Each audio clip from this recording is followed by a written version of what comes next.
इच्छा, आशा, अपेक्षा, आकांक्षा, यही सब मानव समाज के चालक होते हैं। नहीं, यदि कोई आपसे पूछे कि आप कौन, तो आपका उत्तर क्या होगा? विचार कीजिए।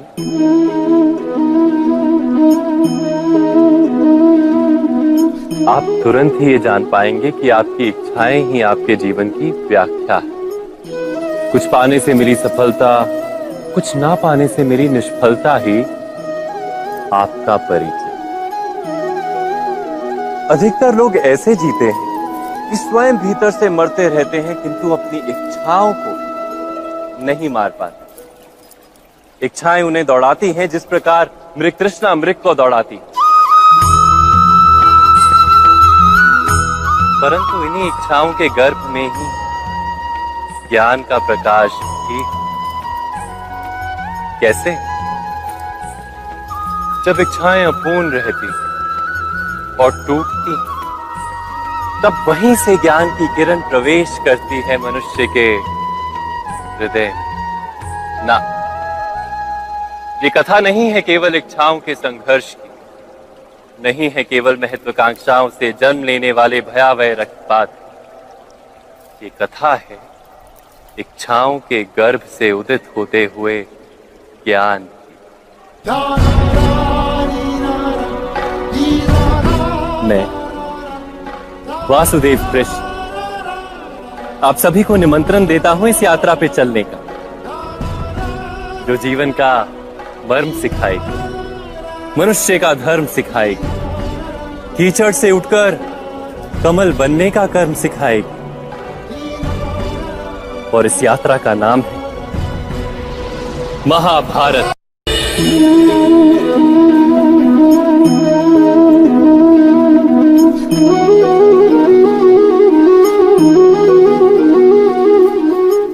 संतानों के भविष्य को सुख से भरने का प्रयत्न करना, यही हर माता पिता का प्रथम कर्तव्य होता है, जिन्हें आप इस संसार में लाए और जिनके कर्मों से ये जगत आपका भी परिचय पाएगा भविष्य में।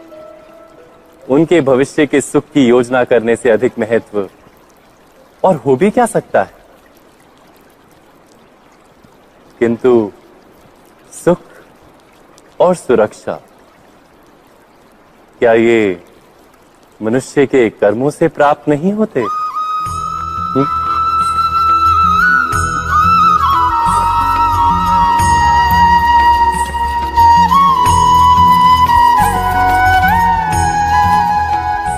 माता पिता के दिए हुए अच्छे या बुरे संस्कार, उनकी दी हुई योग्य अथवा अयोग्य शिक्षा, क्या आज के सारे कर्मों का मूल नहीं? संस्कार और शिक्षा से बनता है मनुष्य का चरित्र। अर्थात माता पिता अपनी संतानों का जैसा चरित्र बनाते हैं, ऐसा ही बनता है उनका भविष्य। किंतु फिर भी अधिकतर माता पिता अपनी संतानों का भविष्य सुरक्षित करने की चिंता में उनका चरित्र निर्माण का कार्य भूल ही जाते हैं। वस्तुतः जो माता पिता अपनी संतानों के भविष्य की चिंता करते हैं, उनकी संतानों को कोई लाभ नहीं होता। किंतु जो माता पिता अपने संतानों के भविष्य की नहीं, उनके चरित्र का निर्माण करते हैं, उन संतानों की प्रशस्ति समस्त संसार करता है। स्वयं विचार कीजिए।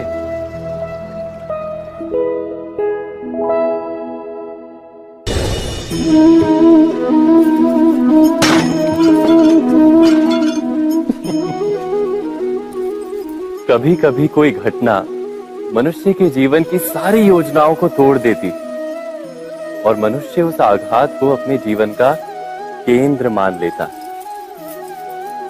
पर क्या भविष्य मनुष्य की योजनाओं के आधार पर निर्मित होते हैं? नहीं। जिस प्रकार किसी ऊंचे पर्वत पर सर्वप्रथम चढ़ने वाला उस पर्वत की तलाई में बैठकर जो योजना बनाता है, क्या वही योजना उसे उस पर्वत की चोटी तक पहुंचाती है? नहीं। वास्तव में वो जैसे जैसे ऊपर चढ़ता है वैसे वैसे उसे नई नई चुनौतियां, नई नई विडंबनाएं, नए नए अवरोध मिलते हैं। प्रत्येक पद पर वो अपने अगले पद का निर्णय करता है। प्रत्येक पद पर उसे अपनी योजनाओं को बदलना पड़ता है। कहीं पुरानी योजना उसे खाई में ना ढकेल दे। वो पर्वत को अपने योग्य नहीं बना पाता, केवल स्वयं को पर्वत के योग्य बना सकता है। क्या जीवन के साथ भी ऐसा ही नहीं? जब मनुष्य जीवन में किसी एक चुनौती को, एक अवरोध को अपने जीवन का केंद्र मान लेता है, अपने जीवन की गति को ही रोक देता है, तो वो अपने जीवन में सफल नहीं बन पाता और ना ही सुख और शांति प्राप्त कर पाता। अर्थात जीवन को अपने योग्य बनाने के बदले स्वयं अपने को जीवन के योग्य बनाना ही सफलता और सुख का एकमात्र मार्ग नहीं। स्वयं विचार कीजिए।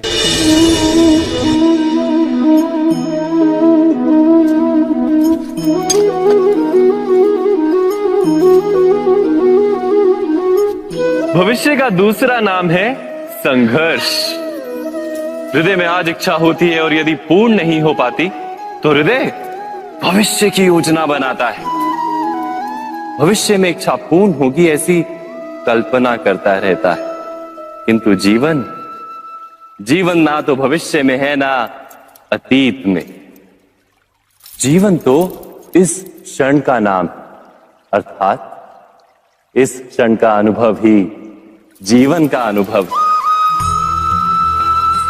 पर हम ये जानते हुए भी इतना सा सत्य समझ नहीं पाते।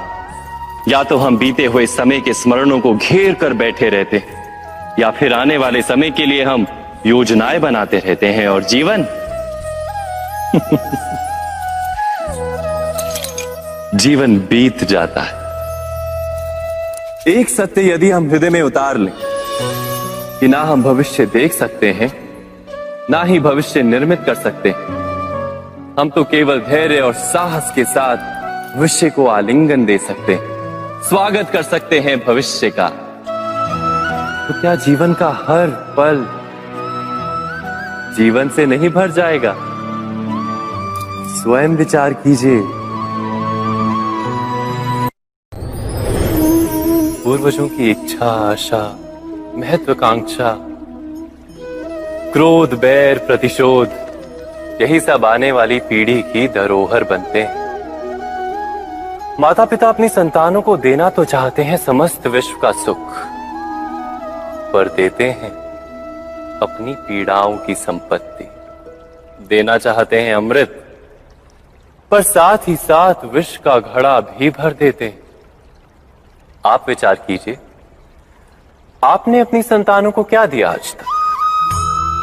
अवश्य प्रेम, ज्ञान, संपत्ति आदि दिए, पर क्या साथ ही साथ उनके मन को मैल से भर देने वाले पूर्व ग्रह नहीं दिए?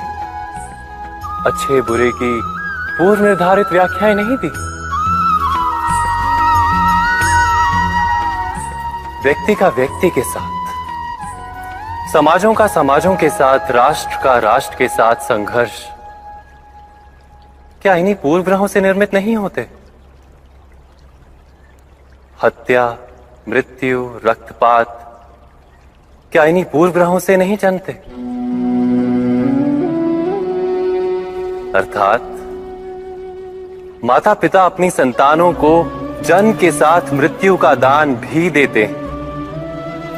प्रेम के प्रकाश के साथ साथ घृणा का अंधकार भी देते हैं, और अंधकार मन का, हृदय का हो या वास्तविक हो, उससे केवल भय प्राप्त होता है, केवल भय। स्वयं विचार कीजिए।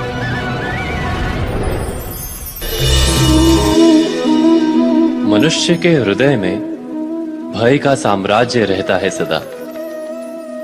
कभी संपत्ति के नाश का भय, कभी अपमान का भय, कभी अपनों से छूट जाने का भय।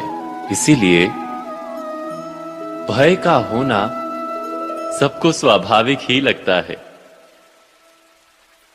क्या कभी विचार किया है, जो स्थिति अथवा वस्तु भय को जन्म देती है, क्या वहीं से वास्तव में दुख आता है?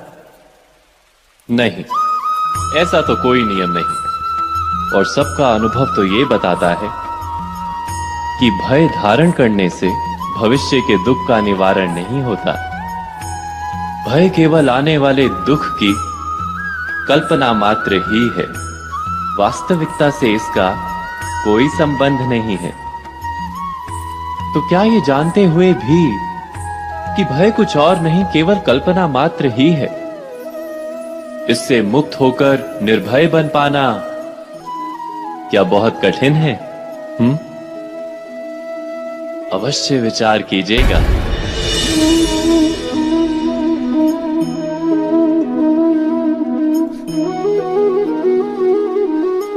जगत में प्रत्येक व्यक्ति को किसी ना किसी प्रकार की निर्बलता अवश्य होती है। जैसे कोई बहुत तेजी से दौड़ नहीं पाता तो कोई अधिक भार नहीं उठा पाता, कोई असाध्य रोग से पीड़ित रहता है तो कोई पढ़े हुए पाठों को स्मरण में नहीं रख पाता। ऐसे अनेकों उदाहरण और भी हैं। क्या आप किसी ऐसे व्यक्ति को जानते हैं जिसे सब कुछ प्राप्त हो और हम जीवन की उस एक निर्बलता को जीवन का केंद्र मानकर जीते हैं? इस कारणवश हृदय में दुख और असंतोष रहता है सदा।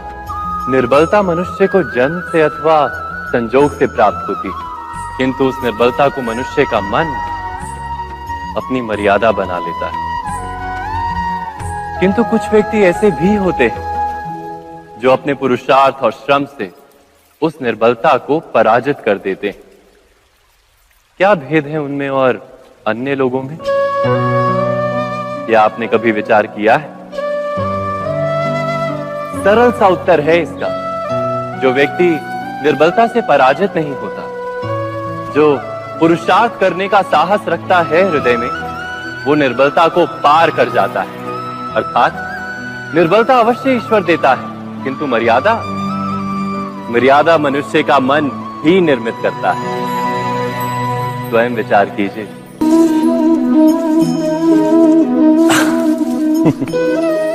मनुष्य के सारे संबंधों का आधार है अपेक्षा।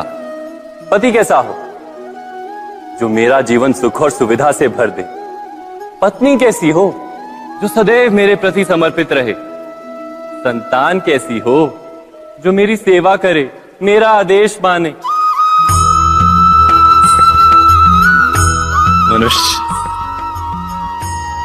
मनुष्य उसी को प्रेम भी कर पाता है जो उसकी अपेक्षा पूर्ण करता है, और अपेक्षा की तो नियति है भंग होना। कैसे? क्योंकि अपेक्षा मनुष्य के मस्तिष्क में जन्म लेती है। कोई अन्य व्यक्ति उसकी अपेक्षाओं के बारे में जान ही नहीं पाता। पूर्ण करने की प्रामाणिक इच्छा हो तब भी कोई मनुष्य किसी की अपेक्षाओं को पूर्ण नहीं कर पाता, और वहां से जन्म लेता है संघर्ष। सारे संबंध संघर्ष में परिवर्तित हो जाते। पर मनुष्य अपेक्षा को संबंध का आधार ना बनाए और स्वीकार करे केवल संबंध का आधार, तो क्या ये जीवन स्वयमेव सुख और शांति से नहीं भर जाएगा? स्वयं विचार कीजिएगा।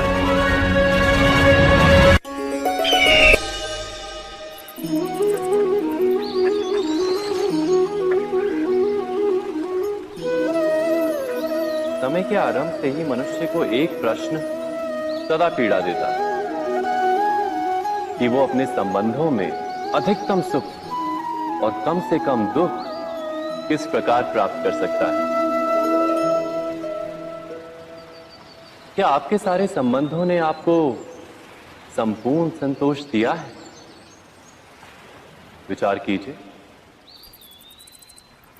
हमारा जीवन संबंधों पर आधारित है, हमारी सुरक्षा संबंधों पर आधारित है। इसी कारण हमारे जीवन के सारे सुखों का आधार भी संबंध है। किंतु फिर भी हमें संबंधों में ही अधिकतर दुख क्यों प्राप्त होते हैं? सदा ही संघर्ष भी संबंधों से ही उत्पन्न क्यों हो जाते हैं? कभी विचार किया है? जब कोई व्यक्ति किसी अन्य व्यक्ति के विचार अथवा कार्य को स्वीकार नहीं करता, उसमें परिवर्तन करने का प्रयत्न करता है, तो संघर्ष जन्म लेता है। अर्थात जितना अधिक अस्वीकार उतना ही अधिक संघर्ष, और जितना अधिक स्वीकार उतना ही अधिक सुख। क्या ये वास्तविकता नहीं? यदि मनुष्य स्वयं अपनी अपेक्षाओं पर अंकुश रखे, अपने विचारों को परखे, किसी अन्य व्यक्ति में परिवर्तन करने का प्रयत्न ना कर स्वयं अपने भीतर परिवर्तन करने का प्रयास करे, तो क्या संबंधों में संतोष प्राप्त करना इतना कठिन? अर्थात क्या स्वीकार ही संबंध का वास्तविक अर्थ नहीं? स्वयं विचार कीजिए।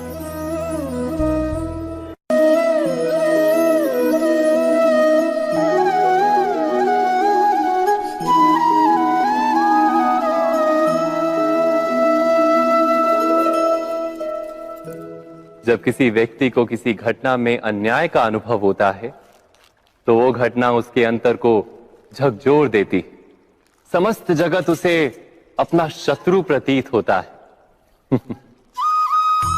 अन्याय लगने वाली घटना जितनी बड़ी होती है, मनुष्य का हृदय भी उतना ही अधिक विरोध करता है। उस घटना के उत्तर में वो न्याय मांगता है, और ये योग्य भी है। वास्तव में समाज में किसी भी प्रकार का अन्याय व्यक्ति की आस्था और विश्वास का नाश है। किंतु ये न्याय क्या है? न्याय का अर्थ क्या है? अन्याय करने वाले को अपने कार्य पर पश्चाताप हो, और अन्याय भुगतने वाले के मन में फिर से विश्वास जगे समाज के प्रति। इतना ही अर्थ है ना न्याय का। किंतु जिसके हृदय में धर्म नहीं होता, वो न्याय को छोड़कर बैर और प्रतिशोध को अपनाता है। हिंसा के बदले प्रतिहिंसा की भावना लेकर चलता है। स्वयं भोगी हुई पीड़ा से कहीं अधिक पीड़ा देने का प्रयत्न करता है, और इस मार्ग पर चलते अन्याय को भुगतने वाला स्वयं अन्याय करने लगता है। शीघ्र ही वो अपराधी बन जाता है। अर्थात न्याय और प्रतिशोध के बीच बहुत कम अंतर होता है, और इसी अंतर का नाम है धर्म। क्या ये सत्य नहीं? स्वयं विचार कीजिए। दो व्यक्ति जब निकट आते हैं तो एक दूसरे के लिए सीमाएं और मर्यादाएं निर्मित करने का प्रयत्न अवश्य करते हैं। हम यदि सारे संबंधों पर विचार करें तो देखेंगे कि इन सारे संबंधों का आधार यही सीमाएं हैं जो हम दूसरों के लिए निर्मित करते हैं। और यदि अनजाने में भी कोई अन्य व्यक्ति इन सीमाओं को तोड़ता है, तो उसी क्षण हमारा हृदय क्रोध से भर जाता है। इन सीमाओं का वास्तविक रूप क्या है? क्या हमने कभी विचार किया? सीमाओं के द्वारा हम दूसरे व्यक्ति को निर्णय करने की अनुमति नहीं देते, अपना निर्णय उस व्यक्ति पर थोपते हैं। अर्थात किसी की स्वतंत्रता का अस्वीकार करते हैं हम। और जब स्वतंत्रता का अस्वीकार किया जाता है तो उसका हृदय दुख से भर जाता है, और जब वो सीमाओं को तोड़ता है तो हमारा हृदय क्रोध से भर जाता है। क्या ऐसा नहीं होता?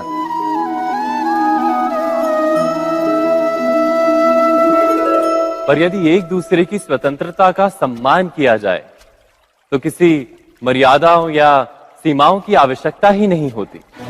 अर्थात जिस प्रकार स्वीकार किसी संबंध का देह है, क्या वैसे ही स्वतंत्रता किसी संबंध की आत्मा नहीं? स्वयं विचार कीजिए।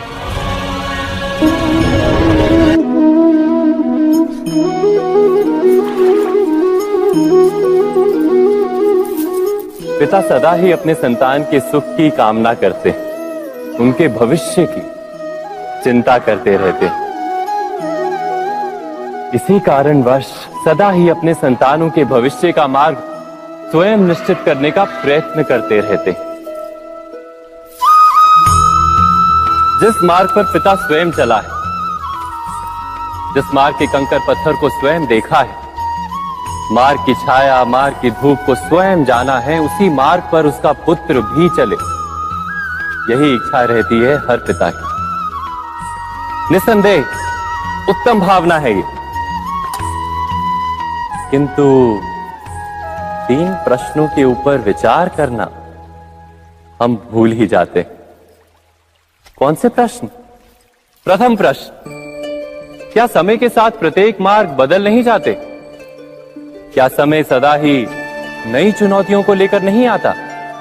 तो फिर बीते हुए समय के अनुभव नई पीढ़ी को किस प्रकार लाभ दे सकते हैं? दूसरा प्रश्न, क्या प्रत्येक संतान अपने माता पिता की छवि होता है? हाँ, संतानों को संस्कार तो अवश्य माता पिता देते हैं, किंतु भीतर की क्षमता तो ईश्वर देते हैं। तो जिस मार्ग पर पिता को सफलता मिली है, विश्वास है कि उसी मार्ग पर उसकी संतानों को भी सफलता और सुख प्राप्त होगा। तीसरा प्रश्न, क्या जीवन के संघर्ष और चुनौतियां लाभकारी नहीं होती? क्या प्रत्येक नया प्रश्न एक नए उत्तर का द्वार नहीं खोलता? तो फिर संतानों को नए नए प्रश्नों, संघर्षों और चुनौतियों से दूर रखना, ये उनके लिए लाभ करना कहलाएगा या हानि पहुंचाना? अर्थात जिस प्रकार संतान के भविष्य का निर्माण करने के बदले उसके चरित्र का निर्माण करना श्रेष्ठ है, वैसे संतानों के जीवन का मार्ग निश्चित करने के बदले उन्हें नए संघर्षों के साथ जूझने के लिए मनोबल व ज्ञान देना अधिक लाभदायक नहीं होगा? स्वयं विचार कीजिए। सबके जीवन में ऐसा प्रसंग अवश्य आता है कि सत्य कहने का निश्चय होता है हृदय में, किंतु मुख से सत्य निकल नहीं पाता। कोई भय मन को घेर लेता है। किसी घटना अथवा प्रसंग के बारे में बात करना या फिर स्वयं से कोई भूल हो जाए उसके बारे में कुछ बोलना, क्या ये सत्य है? नहीं, ये तो केवल तथ्य है। अर्थात जैसा हुआ था वैसा केवल बोल देना सामान्य सी बात है।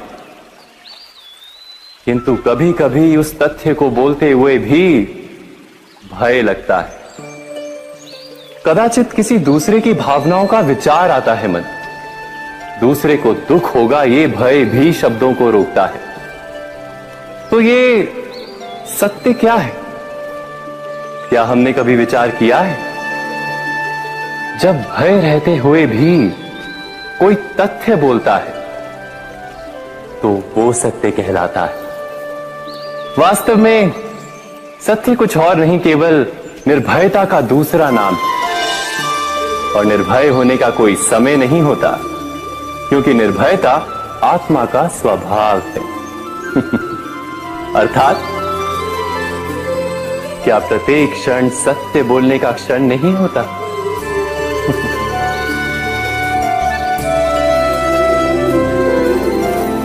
स्वयं विचार कीजिए। जब भी किसी की आशा और इच्छा भंग होती है तो उसका हृदय क्रोध से भर जाता है। जिस व्यक्ति को वो अपना अपराधी समझता है उसे दंड देने का प्रयत्न करता है। पर क्या हमारी इच्छा या आशा का भंग होना क्या सदा ही किसी का अपराध होता है? इच्छाओं के अपूर्ण रहने के तो कई कारण हो सकते हैं। कुछ तो संजोग के कारण अधूरी रह जाती हैं और कुछ नियति के कारण। और कभी कभी इच्छाओं का स्वरूप ही ऐसा होता है कि वो पूर्ण नहीं हो पाती।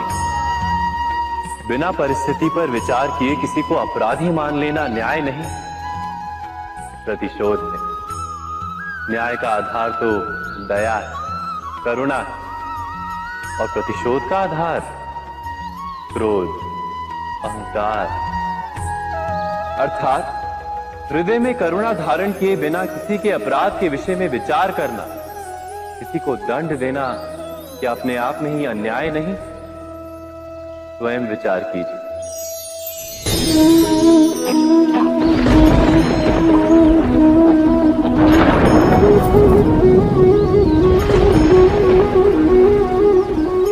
सपनों और पूर्वाभासों के आधार पर हम भविष्य के सुख दुख की कल्पना करते हैं। भविष्य के दुख का कारण दूर करने के लिए हम आज योजना बनाते हैं, किंतु कल के संकट को आज निर्मूल करने से हमें लाभ मिलता है या हानि पहुंचती है? ये प्रश्न हम कभी नहीं करते। सत्य तो यह है कि संकट और उसका निवारण साथ जनते हैं, व्यक्ति के लिए भी और सृष्टि के लिए भी। नहीं, आप अपने भूतकाल का स्मरण कीजिए, इतिहास को देखिए। आप तुरंत ही ये जान पाएंगे कि जब जब संकट आता है तब तब उसका निवारण करने वाली शक्ति भी जन्म लेती है।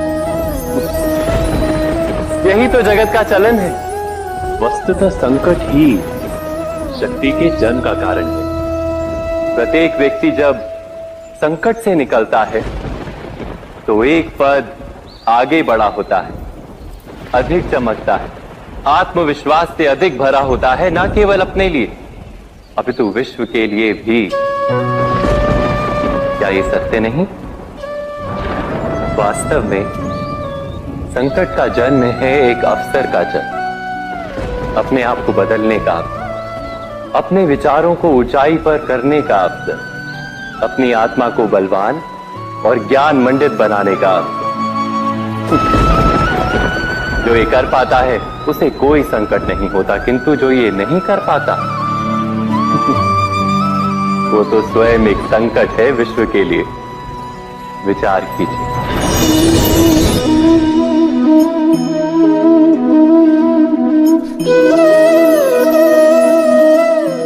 परंपरा में धर्म बसता है और परंपराएं ही धर्म को संभालने का कार्य करती हैं, ये सत्य है। पर क्या केवल परंपरा ही धर्म है? विचार कीजिए। सत्य तो यह है कि जिस प्रकार पाषाण में शिल्प होता है उसी प्रकार परंपरा में धर्म होता है। इस पत्थर में शिल्प है, ये पत्थर शिल्प नहीं। शिल्प को उजागर करने के लिए उसे तोड़ना पड़ता है, अनावश्यक भागों को दूर करना पड़ता है।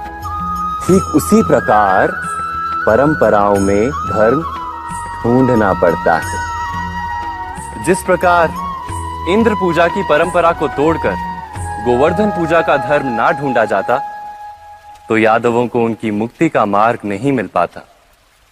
अर्थात परंपरा को पूर्णता छोड़ देने वाला धर्म से वंचित रह जाता है और परंपरा का अंध अनुकरण करने वाला भी धर्म को प्राप्त नहीं कर पाता।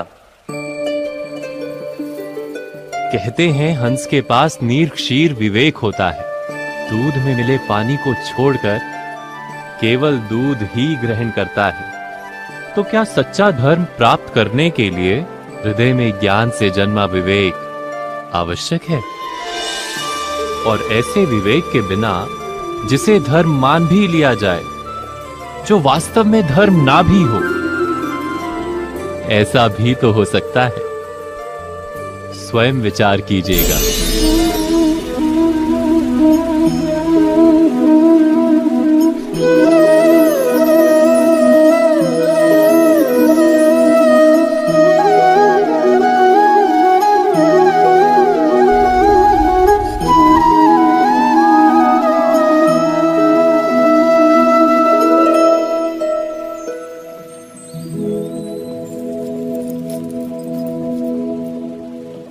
भविष्य के आधार पर सब आज का निर्णय लेना चाहते हैं।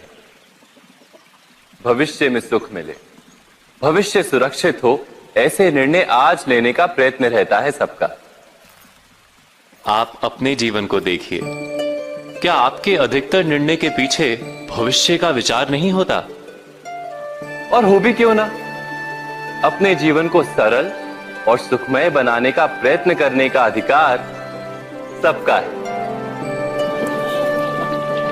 पर भविष्य तो कोई नहीं जानता, केवल कल्पना ही की जा सकती है। तो जीवन के सारे महत्वपूर्ण निर्णय कल्पनाओं के आधार पर ही करते हैं हम। क्या निर्णय करने का कोई तीसरा मार्ग हो सकता है? विचार कीजिए। सारे सुखों का आधार धर्म है और वो धर्म मनुष्य के हृदय में बसता है। तो प्रत्येक निर्णय से पूर्व स्वयं अपने हृदय से ये प्रश्न अवश्य पूछ लेना कि ये निर्णय स्वार्थ से जन्मा है या धर्म से। क्या इतना पर्याप्त नहीं?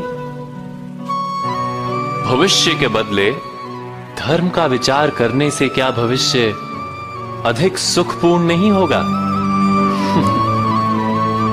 स्वयं विचार कीजिए।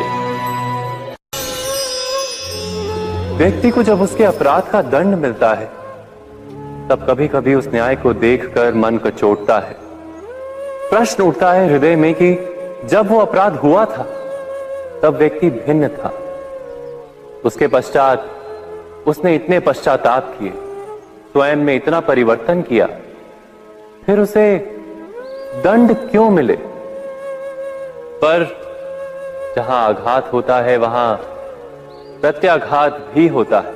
जैसा कर्म वैसा फल। यदि किसी को प्रेम दोगे तो सुख प्राप्त होगा, यदि किसी की हत्या करोगे तो मृत्यु दंड मिलेगा। जैसा कार्य वैसा ही न्याय। तो फिर प्रायश्चित और पश्चाताप का कोई मूल्य नहीं है? अवश्य है मूल्य। प्रायश्चित और पश्चाताप मनुष्य की आत्मा को बलवान करता है। आने वाले दंड को स्वीकार करने के लिए मनुष्य को तैयार करता है। अर्थात बिना प्रायश्चित के दंड स्वीकार करने का कोई मूल्य है? स्वयं विचार कीजिए।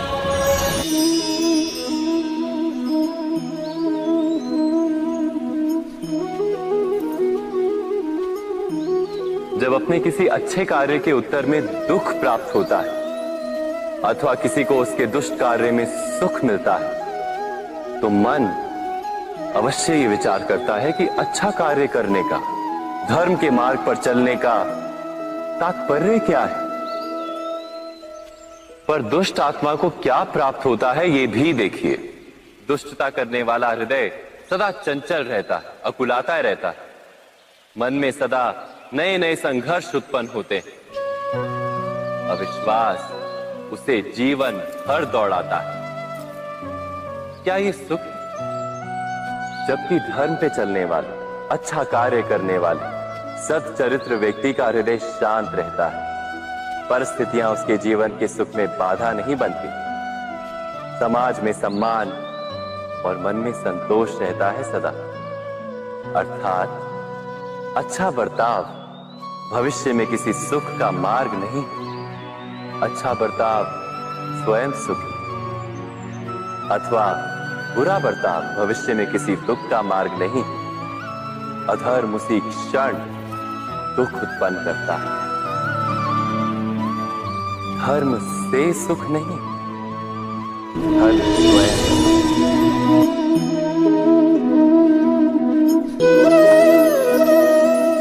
सत्ता की लालसा सबके हृदय को घेरे रहती है। प्रत्येक व्यक्ति अपना एक राष्ट्र निर्मित करने का प्रयत्न अवश्य करता है। फिर वो राष्ट्र कुरु राष्ट्र की भांति बहुत बड़ा हो या फिर अपने परिवार तक सीमित हो, वो सत्ता प्राप्त करने का प्रयास अवश्य करता है। किंतु सत्ता का वास्तविक रूप क्या है? क्या हमने कभी विचार किया है?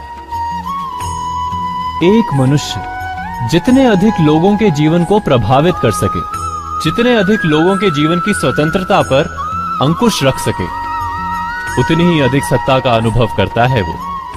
सत्ता का वास्तविक रूप ही है अन्य के जीवन पर स्वयं का प्रभाव। किंतु क्या वास्तविक प्रभाव प्रेम, दया, करुणा और धर्म से निर्मित नहीं होता। जब भी मनुष्य कठोरता और अधर्म से सत्ता प्राप्त करने का प्रयत्न करता है, तब वो दूसरों के हृदय में विरोध अथवा विद्रोह को जन्म देता है। और परिणाम कुछ इस प्रकार। हां, कुछ समय के लिए वो स्वयं को प्रभावी और शक्तिशाली अवश्य पाता है, किंतु वो वास्तविक सत्ता नहीं। यही कारण है कि भृगु और वशिष्ठ जैसे ऋषियों की आज भी पूजा की जाती है, रावण और हिरण्यकशिपु की नहीं। इस पर तो आप विचार अवश्य करें। सत्य कहा ना।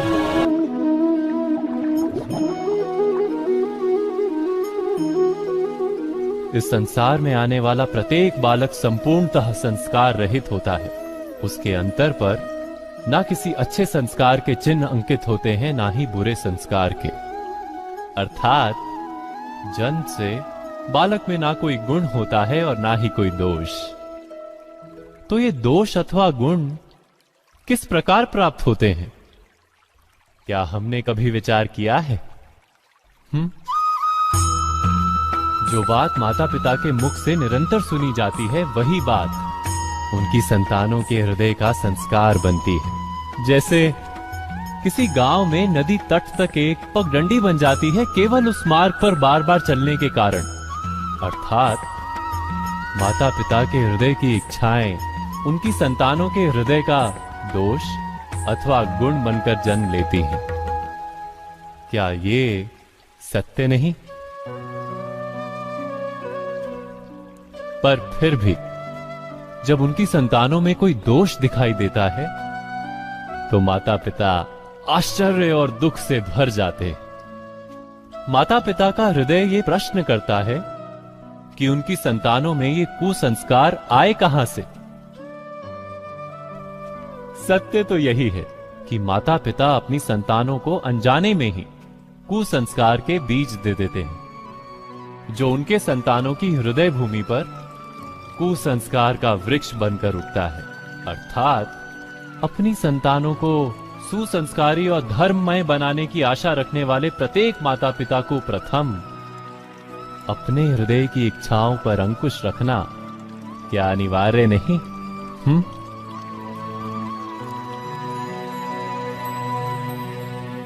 प्रत्येक माता पिता इस पर विचार अवश्य कीजिएगा।